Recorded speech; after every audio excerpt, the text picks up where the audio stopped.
Olá, bem-vindos ao nosso podcast Eu Quero Saber. Hoje nós vamos tratar sobre gula. Comer demais é pecado? Se é, qual é a quantidade certa que nós devemos comer? E comer fora de hora também é pecado? Uma pessoa que ela é muito gorda é porque ela come demais? Ela é uma comilona? Ou não tem nada a ver com o peso e a proporção da pessoa? Já viu aquele ditado, crente não bebe, mas come que é uma beleza? E o jejum? E você sabia que na Bíblia tem um povo que pereceu porque comeu demais?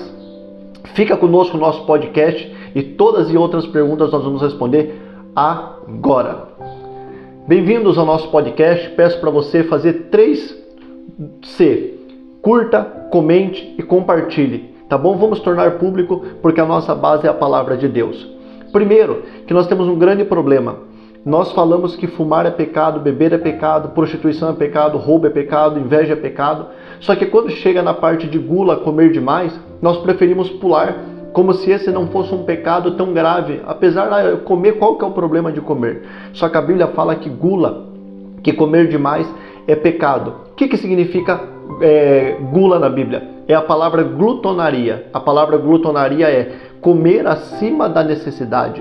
Só pelo desejo, comer em excesso. Ou seja, cada pessoa ela tem uma estrutura. Eu não posso avaliar uma pessoa se ela está comendo demais, se ela é um comilão, se ela é um glutão, pelo tamanho do prato de comida. Cada pessoa ela sabe qual que é o limite dela, até onde o corpo dela comporta. Lembrando que o nosso corpo precisa comer, mas quem deseja comer é a alma. Por isso que muitas pessoas que estão com problema na alma, com uma crise de ansiedade, preocupação, uma inquietação, possivelmente ela vai comer mais, porque é um problema na alma. A alma deseja comer. O corpo tem necessidade da comida. A Bíblia Sagrada fala que comer demais é pecado. Gálatas capítulo 5, a Bíblia fala: não herdarão o reino dos céus os que praticam estas coisas. E dentre a lista está os que praticam a glutonaria, os que comem excessivamente, além do limite que o seu corpo pode comportar só pelo desejo, o famoso comer com os olhos.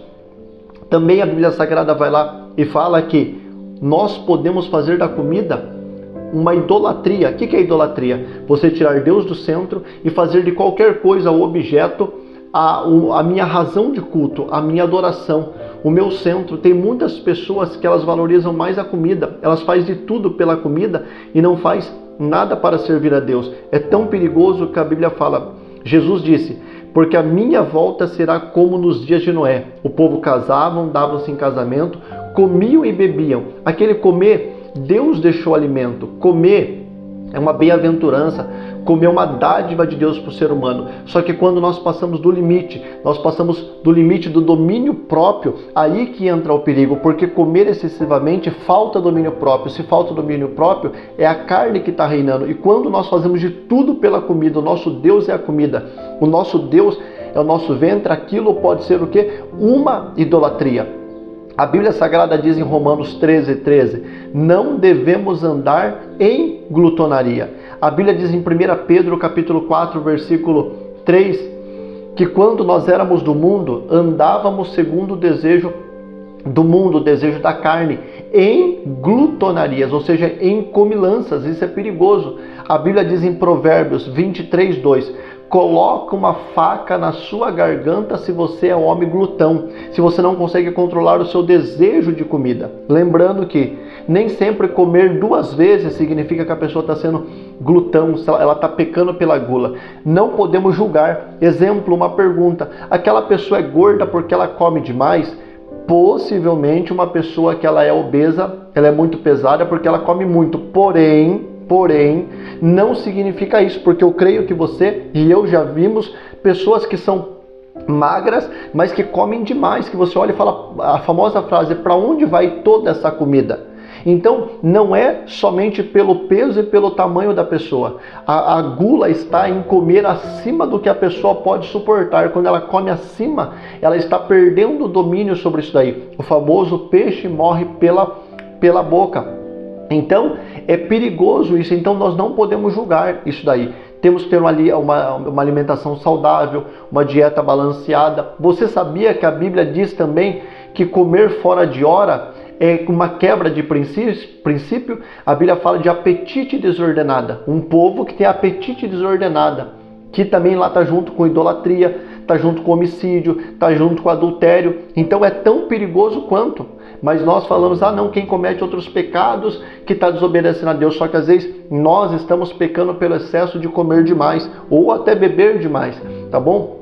Que entra a vitamina, entra a sobremesa, entra tudo. Então o apetite desordenado. O que é apetite desordenado? Comer fora de hora. Tem pessoas que não têm uma regra. Pode ser que você toma café às 6 da manhã, almoça meio-dia. Alguém vai lá e te oferece um chocolate 10 da manhã, você come. Mas não virou uma regra. Não estou falando de uma dieta balanceada que uma nutricionista passou. Só que tem pessoas que ela come toda hora, ela não pode ver nada na frente, toda hora ela abre geladeira, com exceção de água. A água tem que ser bebida o dia todo. A água não é alimento, a água é elemento, é uma questão de saúde. E quem come demais é perigo espiritual, emocional e também físico. Todo apetite desordenado e comer alimentos não bons, que é outro podcast, pode ser ruim. E nós somos templo do Espírito Santo. Comer é um dom de Deus. A Bíblia fala que Deus deu ao homem o dom de comer, beber e se alegrar com o fruto do seu trabalho. Vamos comer, nós precisamos comer mais devagar, com menos ansiedade, sem estar no celular, tá bom? Apreciar o alimento, porque nós engolimos o alimento. E nós esquecemos de apreciar o sabor, aquilo que Deus nos deu gratuitamente. Então espero que esse podcast tenha te abençoado. Coloca aí nos comentários o que você achou, se tem pergunta. Logo vamos estar fazendo outros temas que é importantíssimo, embora polêmico. Não estamos aqui, não somos a verdade, mas estamos falando a verdade embasado na palavra. Deus te abençoe, fica na paz.